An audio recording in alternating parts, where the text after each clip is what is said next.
Hello and welcome to Broadlane. I'd just like to go over the exterior now of this Swift Fairway Classic. This is the 2021 model. So to gain access to the entrance door, it's just a case of pulling the handle like so, opening it up fully, you're obviously straight in. On the door itself, we've got the internal handle. If you are going to lock it in the evening, when you go into the bed, you can raise the handle up like so, and these two bars extend, and that stops that from retracting back in. When you're ready to exit the vehicle, bring it back to the horizontal position. The two bars retract. You can now see that that latch will push in, but you need to pull it further down just to release it. Also on the door, as a quick feature, we do have a rubbish bin, which I recommend you use a plastic bag inside, and there is a door fly screen. Again, only in use when the door's actually locked back against the side of the vehicle, and a night blind on the window.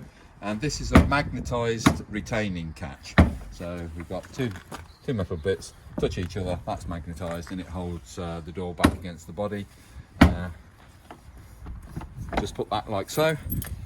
If you do want to lock the door on the exterior of the vehicle, get your key, insert it in the horizontal position, and rotate that key anti-clockwise, more or less vertical, but it's not quite vertical. Back to horizontal, that's now locked. To unlock it, put the key back in, turn it now clockwise, almost to vertical, back to horizontal, and that's unlocked. So that's the operation of the door. You can see what it does on the inside. There to lock it, there to unlock. So moving a bit further down, I'm only going to briefly mention about the data plate down here. So this is where you're going to find things like the serial number, but also on this plate it will tell you the tyre size of the vehicle. It tells you the tyre pressure, the inflation pressure, which is 61 psi. It also says about if you've got alloy wheels, that the wheel nut torque on any vehicle, on this vehicle, should be set at 130 newton meters. To set a torque setting, you do need a torque wrench. This is already set up for 130 newton meters, and basically that is how you set the wheel nuts. All right, so the studs, and you miss every other one. So when you do it, you start there, say you miss that one, go to that one. The next one you do is that one, and then it goes round in a circle. So you don't just do it that one, that one, that one, that one. You actually miss one and then do it that way. That's the best way to do it. That's how you do a torque setting, and make sure the wheel studs are nice and tight. Moving further down, we have got the external 230 volt socket located on the outside. It's got a rubber gasket seal on the lid, and also a rubber gasket just at the bottom. So when the cable's in place, do bring that down and just close that door firmly. So the cable's then tucked away, and then it's obviously to other appliances that you might have in your awning or something like that. On the near side locker, we do have access to underbed access. So this is underneath the front seat, and then in this area I can expose to you, we have got the alarm box, which is this one here. This has actually got some very latest stickers on here. I haven't even seen that till now, but that's the alarm box, the brains of the alarm itself. And you might be able to see just on the front bulkhead, just over there, it's a little black box that you might be able to see on that front bulkhead, and that is to give you access to some fuses, which are for the external road touring lights. All right, so they're just over there. Close the door up again. We have a gas nozzle union here, BBQ Point. You need to just pull that yellow cap off, so see. There we go, a bit tight. There's a chrome nozzle which inserts into that hole access there, into that recess. When the chrome nozzle's in place, you can rotate the gas valve. It won't turn unless the nozzle's in place. And on the nozzle there'll be then a little bit of braided bit where the rubber hose goes onto, and you take that to your gas barbecue, of course. So that's what that's designed for. When you push that knurled section back, the chrome nozzle shoots out, the gas connection's disconnected, and make sure you've got that in and off position. The yellow cap just goes in, just stop any debris from going into it. That's not broken, that's how you close it. Right, coming around to the gas locker area. So into the gas locker compartment, there's a double barrel lock on the front, which you have to obviously have in an open position. That will then just lift up. It's on a gas strut to retain it in an open location. We've now got our gas cylinder connected actually to the caravan system itself. This is what we call a pigtail, and that is what we call the bulkhead regulator. On the regulator itself, I don't know if you can see just here on this little yellow label, there's a little button here which is the reset button. There's a little special pin that's provided by the manufacturer to go into there to push that back in. That's if you do need to reset it. That will be sticking out. Obviously it's nice and flush, so it's okay to use. The hose tail, the rubberized hose tail, connects from the regulator into the gas bottle. This is one that is just a hand tight variant of the actual pigtails out there. You can get one that has a brass nut on it, in which case you need a spanner like so, and then you would tighten the union up using a spanner like so. But this is a hand tight one, and the hose tail is provided by the manufacturer, so you'll see it on there. When you do come to put the strap in place to retain any cylinder in place, just get the strap, have it like so, so that the strap comes in on the back edge. You just put it through, and then you feed it back through the front edge like so, so it ends up like so. As you pull that tight, it tightens around the strap. If you want to release it, you just lift it, and then that will allow that to come off. Okay, and that's very simple how that works. When you're ready to turn the gas supply on, just open up the valve on the top of the cylinder like so. That's all that you need to know about having the gas working in the vehicle. Bleed the system through on something like the hot plate, where the draw's quite high, so the air will bleed out the system very quickly that way. Thank you. So on the setup, as we come round onto the offside of the vehicle now, this is where we're going to find we can connect our water supply. We've also got a battery box located here, and we'd also bring our main supply into that battery box. I'm just going to demonstrate the best way to do that. So with the water container, obviously fill your container right up to the full level, so fresh barrel of water. This is what we call the pickup pipe. It's not a pump, it's a pickup pipe. The pump's an onboard system on this particular caravan. If that pipe's been located in the kitchen sink over a period of time, you tend to find that it sort of has that natural curve to it. When you put it in the barrel, if you're not aware, it could be doing that. So the water and the air sucking through the filter section on this at the moment. What you need to just do when you come to put it into the water, make sure it goes down to the bottom of the barrel. That's hitting the bottom of the barrel. And then when you come to put it into the side of the van, you've got a little release trigger there. Just enter it like so into the housing, push it firmly home, and that's now located in. When you come to disconnect that pipe, just get the trigger and pull the lever, and then you put it straight back. All right, don't try and wriggle it out. Don't try and wriggle, because if you wriggle, that's going to damage this housing, this casing. You just need to put it straight backwards. But that is the pickup pipe, and so make sure the water barrel is sufficiently located, so that pipe's going to go right down into the bottom of that cylinder. All right, that is your water pump connection. That would draw water in through the onboard pump. It's a self-priming pump, so you don't have to worry about bleeding the system. It should self-bleed any air out of the system as it goes. Right, to gain access to the battery box, we haven't got a battery on this at the moment. I've actually removed it, but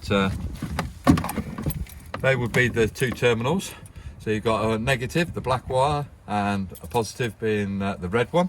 It's a 12mm spanner that you need to tighten these up. These are bolt-on connections.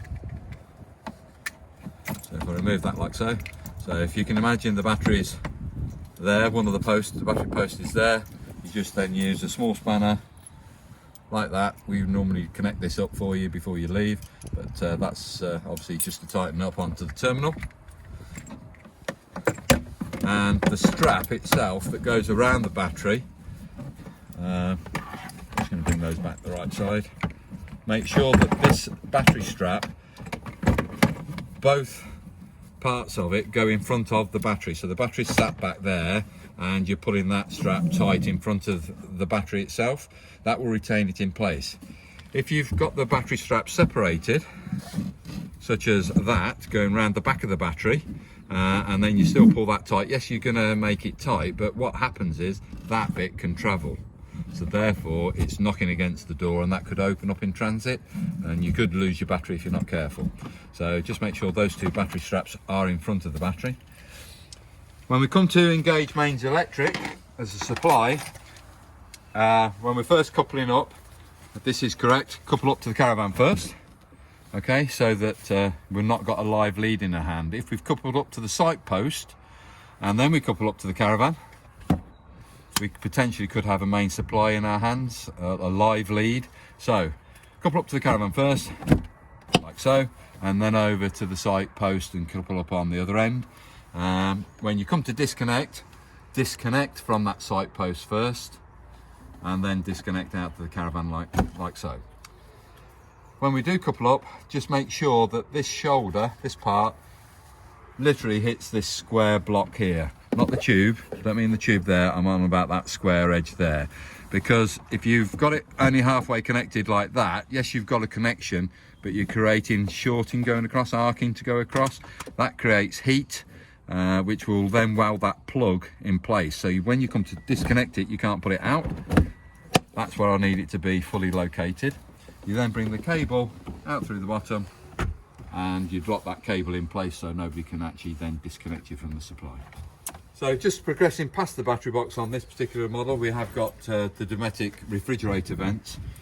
Just as a word of warning before you go towing, just make sure that they are located on properly. Sometimes, for some reason, these have been removed to remove debris or for cleaning purposes, which is a case of pushing that latch up there.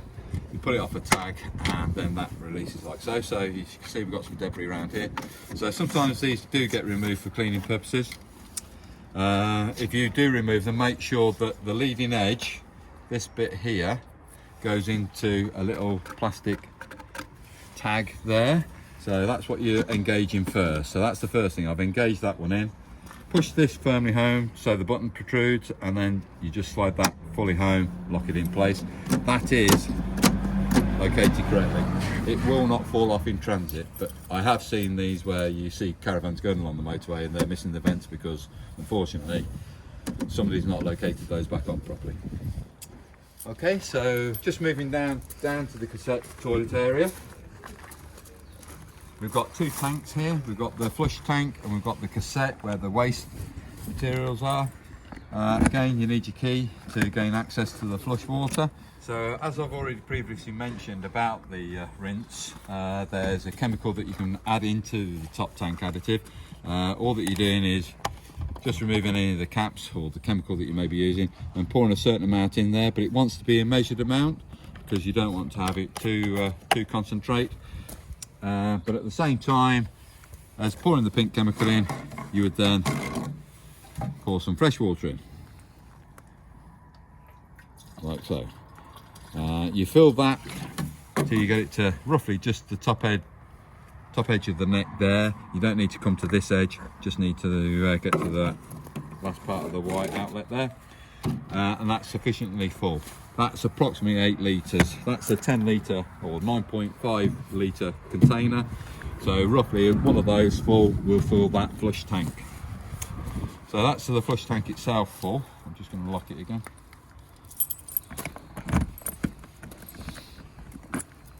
Come to the cassette area. So again, undo the push button so that you can actually push it in. If you got it locked, you can't push it in. So make sure that's horizontal. There it is, opens up. To take the cassette out, anything orange is something that the end user is going to be involved with. So you grab the handle here, for instance, lift it up, and then that allows you to retract the cassette. If you've got that handle in place and it's still latched down, you can't pull it out, it won't pull out. So just lift the handle, pull it out, take this completely out, and you then can walk this to your waste disposal point, chemical disposal point. Okay. So that's telescopic, just put that into place back like so. The nozzle is something you'd rotate to roughly a 45-degree angle, something like that. So now we're at the chemical disposal point, remove the end cap, and while we've got it in this position here, You're going to press that button in there, which allows the air to flow in, and as you rotate this over, you can see that's the lowest point. We have got some pink chemical coming out of this. That's the lowest point. Any water and debris is going to come out of that particular nozzle there and into obviously the catchment area. Also at that chemical point, you're going to find you normally have a hose pipe. Just retract the blade back like so and open the blade up, the retraction blade. Swing it around with a hose pipe just to make sure you got all the toilet tissue out. And once you've established that that's all clean, just swing it round again with the funnel round. Obviously just dispose of that waste. When you come to put it back in, or before we put it back in, we'd normally now use some blue chemical to charge the toilet again. So on this we've got a little measuring jug here. You might be able to see the different levels on the inside edge there. And again, look at the chemical that you're using to find out the concentration that you need to be adding in. This is approximately, this holding tank here is 15.7 litres, I remember. And you need to add the appropriate chemical into that. You can either do that through the nozzle, or again, you can pour that chemical in through the blade area if you wish to. And then when you come to put the cassette back into the housing, make sure that that isn't across like so. It's going in as in the direction you're going to be pushing it in. If you've got the blade open, like so, it hits a stop and you can't get the cassette to go all the way into the housing. So don't force it, just make sure that's there, put that on there, push that back like so. Can't be anything simpler than that. And then on the flush tank, there is a drain down valve, which is this here. When I say valve, it's not a valve, it's just a tube. Grab the rubber tube, pinch it, remove the little bung, and then I would catch this fluid because it's good fluid. There's no point in just pouring it onto the floor, but I would catch that fluid for the next time I'm going to use it. Hopefully the same year, of course. But you empty all the flush water out of that tank, and then you just put that back into its clip at the top, and that's the cassette toilet demonstrated. Moving on to the rear of this vehicle now. So the Swift Fairway, this is the 580 model we're demonstrating. But on the back, as part of the standard fitment that the manufacturer does, they fit these bike rack rails. So it's not actually a full bike rack because we need to purchase that bit, it's an optional extra. But the actual rails are fitted and bonded onto the back wall of the vehicle. So when we do come to fit a bike rack, you just remove these two caps on the top and bottom rails, and then it just fits into place. Cut it to the right size because it's a universal system. Just cut it to the right size so it fits onto that rail and onto that rail. Very simple system, but it's an optional extra. The only other area we've got down here, make sure the number plate's fitted. So you need an appropriate number plate to go into that. Obviously it needs to match your tow vehicle. Just make sure it does match your tow vehicle. So number plate fixed onto there. Self-adhesive pads will do just fine for that. And that's all that we've got on the back. And the only other area I need to just point out is just the underlocker that goes underneath this fixed bed area on this van, which is that one there. That's where you can get to your spare wheel, and the carpet set is already there. The manufacturer provides a spanner, I call it, it's not really a spanner, a brace for you to lower the steadies down, corner steadies. You do get these corner steadies located in the corners. There's 4 of them then. Obviously you've got 4 corners on the vehicle, and you can physically just wind it down like so. The other thing which I always have, I don't use the brace personally, I always use that type of attachment going into either a 12 or an 18 volt drill system. It just goes on the same, exactly the same. Bit noisy, but it's a lot easier in its operation. And you use those legs there just to steady the vehicle. They're not a jacking leg. They're not sufficiently constructed that you could jack a vehicle completely up. So if I need to change the wheel, you need to use a special jack to lift the vehicle up. Please don't use those, they're not strong enough jacking points. All right, thank you. So thank you for watching this video on this Swift Fairway Classic 2021 model. Thank you.